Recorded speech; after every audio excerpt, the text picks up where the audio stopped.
the surprise hits of 2014, I want to say, was Wolfenstein: The New Order, and it was such a great game at just the time that I didn't expect it to be good. It was a remake. The last Wolfenstein game before that was the id one, where like I got what they were trying for, but it didn't work. But The New Order came out, it was great. BJ Blazkowicz was this like really kind of relatable all-American hero, yet hokey enough, but still really good. And the action was great because you can mix between stealth. It was a fantastic game. The new one's come out. And I'm going to talk to Jamie about it because he knows the name better than I do. Jamie, it is Wolfenstein II. The new Colossus. The new Colossus. So, explain what the difference is. So basically, for the most part, a lot of it, on face value, it's a lot of the same things. Like, a lot of the mechanics are very similar. There's a couple of new things, but for the most part, you're still stealthing if you want to. You're still murdering Nazis. Knives are broken. Yep, exactly like that. But things have changed in the last 3 years where, to not get too political about it, let's just say video game Nazis and actual Nazis may actually be kind of... Well, they took over America. Let's just call it, it's old history. Yes. So it's it's old history. Basically, the Nazis have won. They've taken over America. Yep. It's now America with a K. Yep. And so basically, you are the resistance. Yes, that is effectively the name of the game. And about that, like kind of the thing that I think, if we're going to talk about this at length, this is probably one of those games, and this is going to sound really weird if you're seeing this now.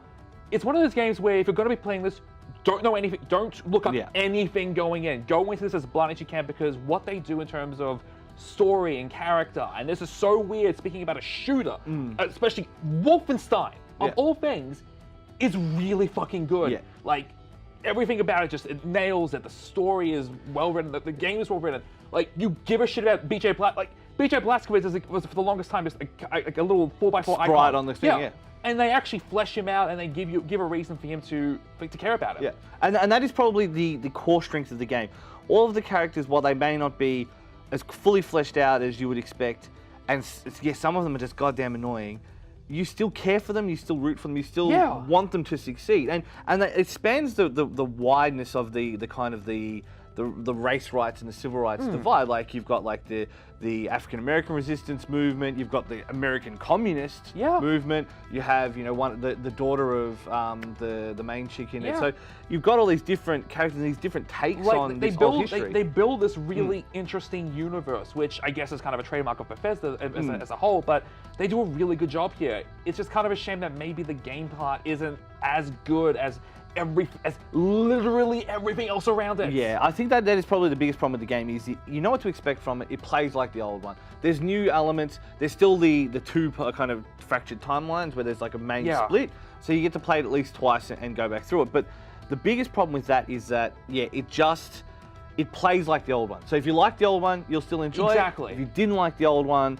you're not going to enjoy it. But I would say it's great. The ending is a little bit meh.